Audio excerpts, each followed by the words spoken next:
Hello, my name is Lon Chubiz and I'm a microbiologist and associate professor at the University of Missouri St. Louis. In this video, I'm going to try and answer two important questions about the roles of microbes, the smallest unicellular forms of life on Earth, and forests, some of our largest terrestrial ecosystems. Temperate forests comprise some of the largest ecosystems on Earth that are homes to a wide variety of plants and animal species. Less understood and appreciated is the role microbial species play in maintaining these ecosystems.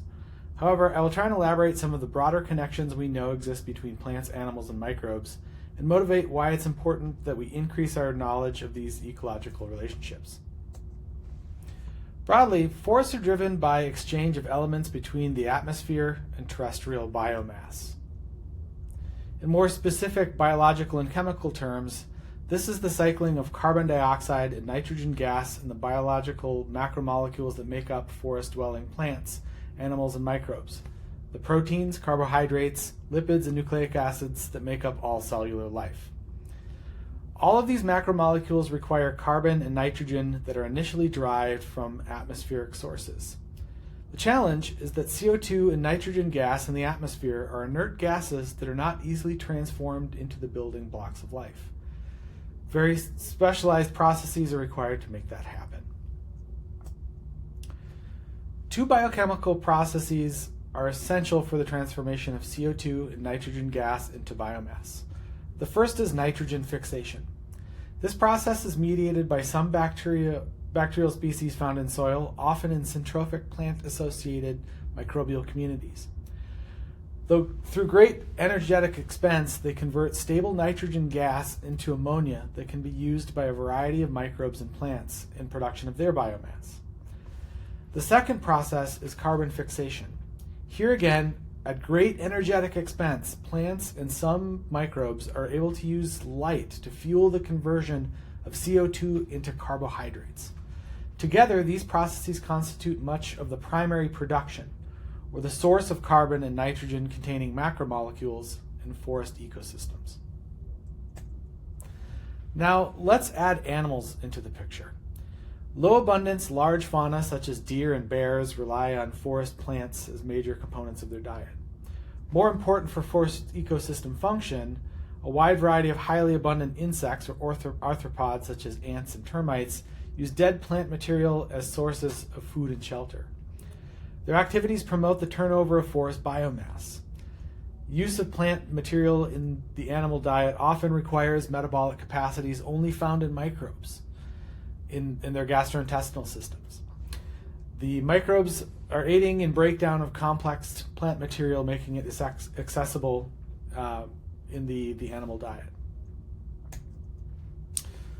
Now let's bring things full circle. It turns out that the metabolic activities of many animals and microbes, the processes breaking down plant biomass as sources of energy and nutrients, results in the production of CO2 into the atmosphere. We call this process heterotrophic respiration. Simultaneously, there are many bacteria using biologically available nitrogen in various metabolic processes in soil that result in the production of nitrogen gas as a byproduct. We call this process denitrification. Collectively, heterotrophic respiration and denitrification get us right back where we started, with atmospheric nitrogen gas and CO2.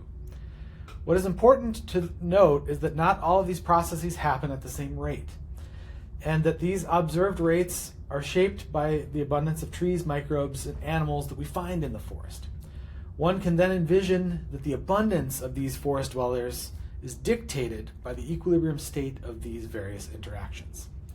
Now, this perspective ignores many of the interactions we know exist between different plant species or between animal species, and ignores the enormity of microbial diversity that we see between forests. All this to say, there's a lot that we do not know and we're working hard to learn. Now, let's imagine the forest is subject to fire or drought, events that drastically impact primary production, among many other things.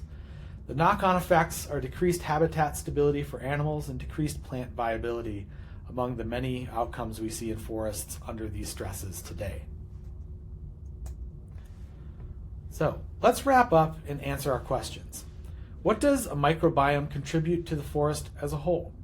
The transformation of nutrients in the soil, making them available to plants and animals, is not possible without the diverse microbes found beneath our feet. These microbes, bacteria and fungi, are essential partners of animals in turning over plant material such as deadfall. How does it help the plant and animal life that we see? As we saw, microbes provide primary sources of nitrogen to all other forest life. They also provide key metabolic processes to animals and plants, and vice versa. We're only beginning to understand many of the reciprocal relationships that microbes have with plants and animals. There are many other ways microbiomes help, but one that I didn't spell out here is that established microbiomes often help protect animals and plants from diseases caused by other microbes, by pathogens. This frequently occurs by the native microbiome that is existing there, excluding and actively outcompeting invasive pathogenic species. Finally, a question not directly asked, but one I think is interesting, is why does integrated research across the scales that I've talked about matter? We know that these interactions are important, but we don't understand them well enough to make good predictions, at least not yet. Deeper understanding lets us forecast future problems due to things like fire and drought, and take mechanism-informed steps to mitigate damage and promote forest health.